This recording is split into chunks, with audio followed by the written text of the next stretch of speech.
Hosea chapter 4, the charge against Israel.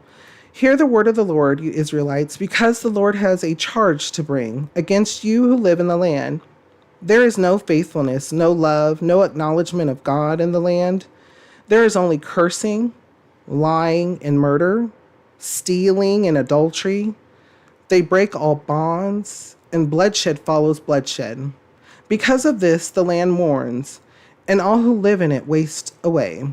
The beasts of the field and the birds of the air and the fish of the sea are dying.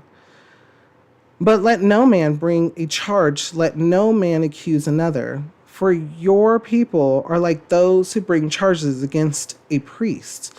You stumble day and night, and the prophets stumble with you. So I will destroy your mother. My people are destroyed from lack of knowledge. Because you have rejected knowledge, I also reject you as my priests. Because you have ignored the law of your God, I also will ignore your children. The more the priests increased, the more they sinned against me. They exchanged their glory for something disgraceful. They feed on the sins of my people and relish their wickedness. And it will be like people, like priests. I will punish both of them for their ways and repay them for their deeds. They will eat but not have enough. They will engage in prostitution but not increase, because they have deserted the Lord to give themselves to prostitution, to old wine and new, which take away the understanding of my people. They consult a wooden idol and are answered by a stick of wood. A spirit of prostitution leads them astray. They are unfaithful to their God. They sacrifice on the mountaintops and burn offerings on the hills, under oak, poplar, and tabernath, where the shade is pleasant. Therefore, your daughters turn to prostitution, and your daughters-in-law to adultery. I will not punish your daughters when they turn to prostitution, nor your daughters-in-law when they commit adultery, because the men themselves consort with harlots and sacrifice with shrine prostitutes. A people without understanding will come to ruin. Though you commit adultery, O Israel, let not Judah become guilty. Do not go to Gilgal. Do not go up to Beth Evan. And do not swear, as surely as the Lord lives. The Israelites are stubborn, like a stubborn heifer. How then can the Lord pasture them like lambs in a meadow? Ephraim is joined to idols. Leave him alone. Even when their drinks are gone, they continue their prostitution. Their rulers dearly love shameful ways. A whirlwind will sweep them away, and their sacrifices will bring them shame. Oh boy. I have prophecy and prophecy here too. Okay. Okay. There's a lot here. So listen to what the Lord's telling about Israel through Hosea. Hear the word of the Lord, you Israelites, because the Lord has a charge to bring against you who live in the land. There is no faithfulness, no love, no acknowledgement of God in the land. There is only cursing, lying, and murder, stealing, and adultery. They break all bonds, and bloodshed follows bloodshed. Because of this, the land mourns, and all who live in it waste away. The beasts of the field and the birds of the air and the fish of the sea are dying. So the Lord's trying to point out a connection.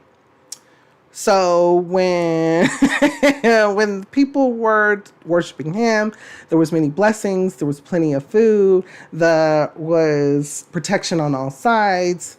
Not much hostility going on, including of the animals. Interesting, right?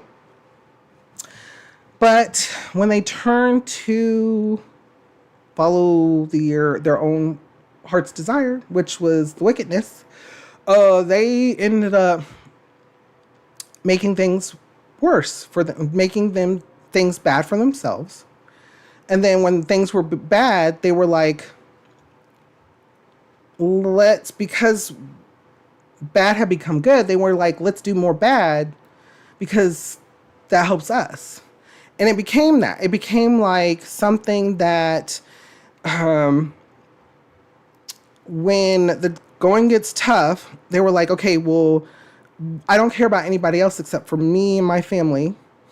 So I'm going to make sure if I have to steal, if I have to overcharge, if I have to do whatever it takes, and that's literally what they were doing, to make my life better, to make our lives better. And then when it came down to it, it was even each individual of themselves. It wasn't even, it was like, okay, so now that the family has it, I don't want the family really. I need it for me. I just need it for me and my life to be better, because there's not enough to go around, because we're doing these things and I see that they're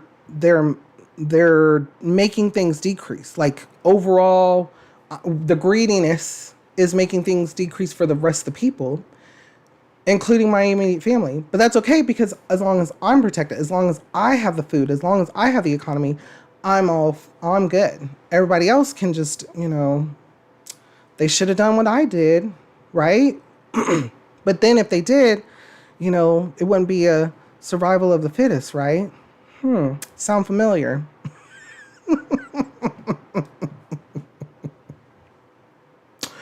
Bringing past to present. The Lord's giving an example to Israel, telling them, look, this is what you're doing. Your unfaithfulness, because of it, it's growing, and it's making things more and more, it's worse. It's becoming disastrous. Turn from your evil ways so it stops being worse and worse and worse. But they're not doing it. And we can see that. We can see that they stopped worshiping the Lord. They started worshiping these other idols. They started seeking contracts and treaties with these other nations that did not like them to begin with, and did not care for their downfall, wanted their downfall. We're like, yeah, let's do this treaty because that'll bring your downfall even sooner. We're not going to honor it. That's what was happening. So the people of Israel were not being faithful. They were not relying on the Lord. They were just doing things for themselves. Again, are we doing things for ourselves? Because when it comes down to it, it won't be, oh, well, I'm just doing this to protect my family, or I'm just doing this to protect my community, because it's going to start narrowing down. When more times things get tougher and harder, it's going to, okay, well, not the community. I'm doing things for my family. Okay, not for my full family, but just the people who live in my house. Okay, just for maybe my significant, no, just for myself. Exactly. And you wonder why things are getting worse and worse and worse. That's not love. And they're not getting better for you or the people who are doing that, being selfish and cruel and conceited and all that. It's getting worse. And it affects all around. So, what to do? Lean into the Lord. If we were playing any type of role, ask for forgiveness, of course. Give the Lord praise because he is merciful. Give him praise. You can even start off by giving him praise. Thank you, Lord, for bringing me to this place of humbleness, because I'm here to ask you. I'm here to ask of you. But I want to thank you for bringing me to you, for me to finally get that understanding that I need to come to you. And I give you all praise and glory, because you are everything. You are love. You are merciful, and you are God. Before we go on to thoughts, or before we go on, continue reading, what kind of thoughts or feelings come to your mind when we read over this? How does it make you feel, and what does it make you think?